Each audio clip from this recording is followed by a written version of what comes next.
औज़ुबिल्लाहिमिनश्शैतानिर्रजीम बिस्मिल्लाहिर्रहमानिर्रहीम अल्लाहुम्मा सल्लि अला सय्यिदिना मुहम्मदिन व अला आलि सय्यिदिना मुहम्मदिन व बारिक वसल्लम वसल्लम अलैहि।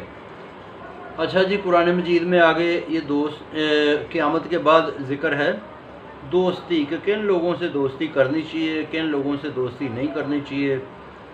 दोस्ती और चीज़ है, कारोबार करना और चीज़ है। देखे, दोस्ती होती है बिल्कुल जो है ना, किसी को दोस्त बनाना, दिल के करीब रखना, उससे प्यार मोहब्बत रखना, फिर बंदा जिससे दोस्ती करता है उस जैसी आदत अपनाता है, उसी तरह का हो जाता है, ठीक है ना। दोस्त की ज़िंदगी में दोस्तों को दखल होता है, मगर जो कारोबार करना, इंटरेक्शन रखना, ये किसी से भी आप कर सकते हैं। उसके मुख्तलिफ उसकी टर्म्स एंड कंडीशन उसकी डिफरेंट हैं।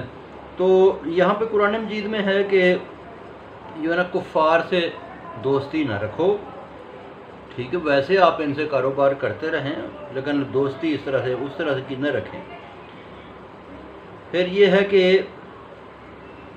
जो यहूद नसारा हैं, इनको भी आप जो है ना वो गौर से दोस्त बनाएं, इनकी बातों पे गौर करें, बुरी आदत इनकी ना अपनाएं, कारोबार इनसे आप कर लें, ठीक है जी।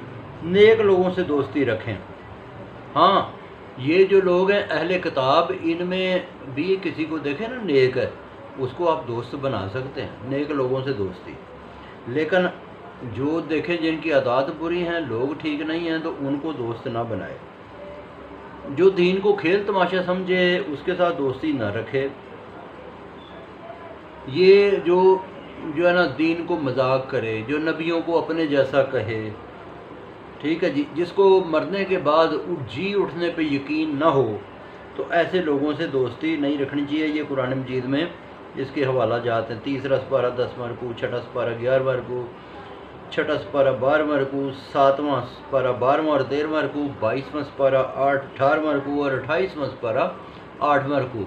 अल्लाह पाक कुरान पाक को समझने की तौफीक अता फरमाए। बहुत शुक्रिया, बाकी फिर सुनाऊँगा।